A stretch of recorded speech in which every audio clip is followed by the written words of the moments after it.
With Brexit approaching, it's a fair bet that Britain's relationship with the EU will loosen over time, which is exciting or frightening or wrong or about time too, depending on your point of view.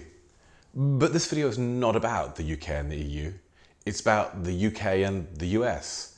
And the question is, does Brexit allow an unprecedented opportunity for a transatlantic free trade deal? I like to be in America, okay by me in America, everything free in America. For a small fee in America.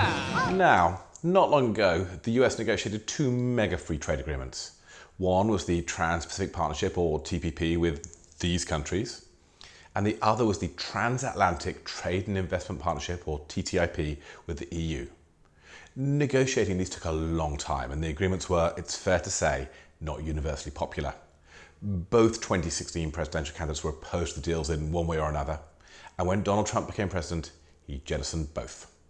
I mention this because trade deals are, contrary to what this guy thinks, hard. Now, this is rarely because of deep-seated intellectual opposition to free trade. Lip service is usually paid to that.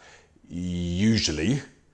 Difficulties are the consequence of the difference between concentrated losses and diffuse gains. Free trade benefits everyone in a small way by reducing prices for consumers. But the costs are local and they hurt. So, imagine the UK imposed very high tariffs on motorcycle imports, and this meant all motorcycles sold in the country were made by the Oxford Motorcycle Company. Now, the UK is considering a free trade deal with the US, and this means the Oxford Motorcycle Company will face foreign competition, and from the mighty Harley-Davidson too. The gains, greater export opportunities for UK firms and lower prices for consumers, are diffuse. The costs in terms of job losses in Oxford are concentrated. So the management and unions at OMC lobby against including motorcycles in the free trade agreement, and what with Oxford having a couple of marginal constituencies, well, the UK attempts to carve motorcycles out of the agreement, and negotiations drag and drag and drag. Any UK-US trade agreement will have these kind of general issues. But there are specific problems too. These are things that are common in existing US agreements, came out of the recent NAFTA renegotiation, or were required in TTIP or TPP. Let's start with dispute resolution. All existing US trade agreements contain provisions for ISDS, or Investor-State Dispute Settlement Tribunals. So imagine the Canadian Parliament passed a law requiring all anti-diarrhea tablets sold in Canada to have been made in Ontario. The maker of Imodium, Johnson & Johnson, correctly regards this as a non-tariff barrier and brings a case against the Canadian government. And what with ISDS tribunals being capable of issuing unlimited fines, it's fair to say the Canadian government would change its mind sharpish. Most free trade agreements, whether involving the US or other countries, use ISDS tribunals for dispute resolution. Whenever the US enters into a trade agreement, it's always the larger, more powerful country. And this power imbalance is reflected in the ISDS tribunals, with those created for US FTAs typically operating in secrecy and containing a majority of US judges. Let's use a real-world example. In 1997, the Canadian government passed the Manganese-Based Fuel Additives Act, the aim of which was to make gasoline cleaner by banning the additive MMT.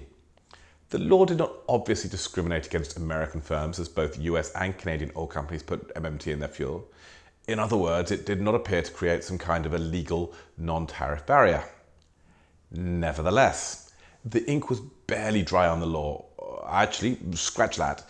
The ink wasn't even on the paper before Ethel Corporation of the US brought a claim under Chapter 11 of NAFTA, claiming it breached Articles 1102, 1106, and 1110. Now, we don't know what happened behind the closed doors of the tribunal, only that plucky, poor little Ethel Corporation won its case, and that Canadian petrol now includes MMT again.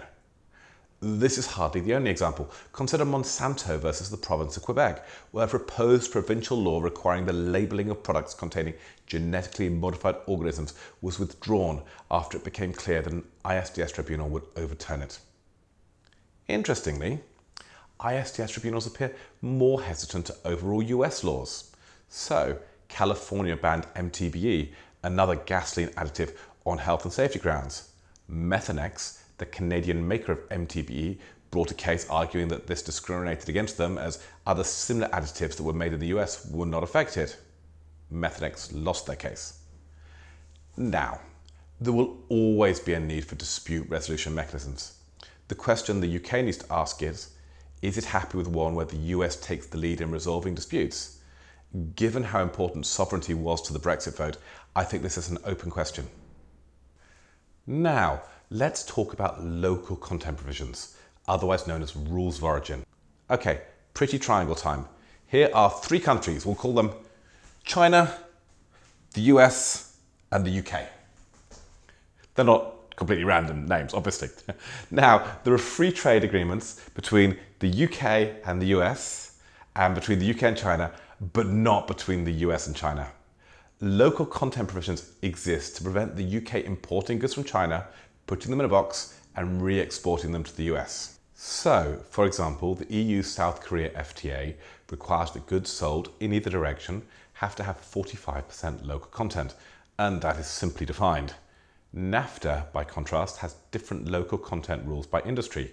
Annex 401 and General Note 12T HTS define NAFTA's rules of origin and are longer than the entire EU-South Korea Free Trade Agreement. They're also longer than the European Economic Area Treaty. In fact, come to mention it, they're comfortably bigger than those two treaties combined. Other than complexity, why does this matter? Well, the US has recently made a big show of renegotiating NAFTA with Mexico and Canada. And the most striking provision of the renegotiation is that the local content requirement for automotives is increased to 75%. There are no cars made in the UK that come anywhere close to that level. And it's hard to see how there could be. Could we make more components in the UK? Engines, transmissions, etc.? Yes, we could.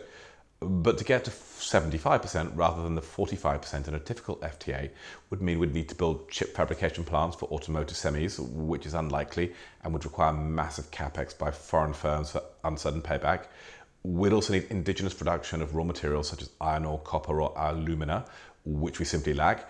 Plus we'd need to use our oil production for the manufacture of synthetic rubber, which would be not economically optimal.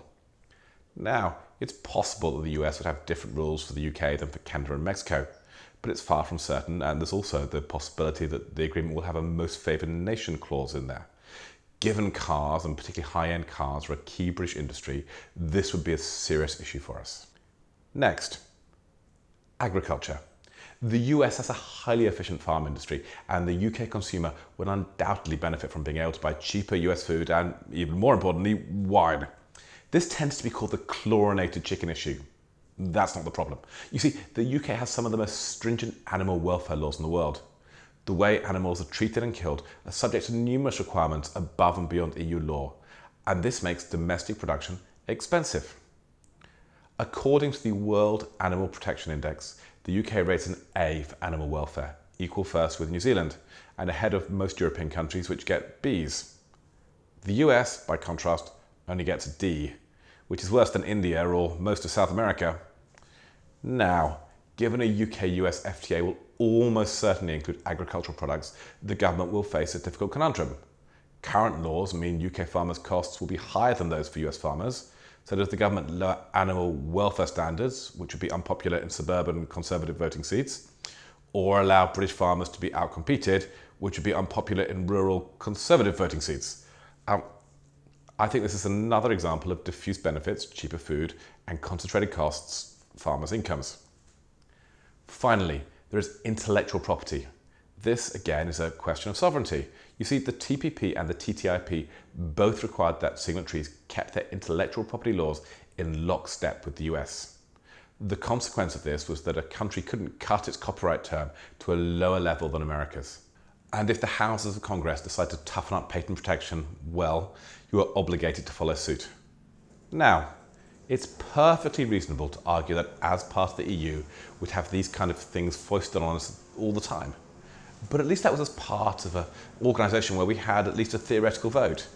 Agreeing to permanently keep UK intellectual property legislation aligned with the US is a fairly serious reduction in sovereignty. Now, it may be, of course, that British politicians look at these issues and say, go for it. And there would be clear and great advantages to a free trade deal bringing together the Western world's two largest English-speaking democracies. But the obstacles are not small. It's no coincidence, to my mind, that the US has so few free trade agreements relative to Canada, Switzerland, South Korea, or even the EU. Simply, many countries find the diminution of sovereignty inherent in deals with the US unacceptable. It is never good to be desperate in a negotiation. A proper free trade agreement with the US would likely require a decade of negotiations and painful compromises. Attempting to rush through a deal in the immediate aftermath of Brexit would not result in the best of outcomes from either a sovereignty or a market access perspective. And a rush deal that was vetoed by Parliament, well, that'd be the worst of all worlds. Okay, well that just wraps it up for this video. I hope you've enjoyed it. Please see my other videos if you get a chance, and if you haven't subscribed yet, well, go for it. See you next time, and thanks. Buying on credit is so nice. One look at us and they charge twice. I have my own washing machine. What will you have though to keep clean?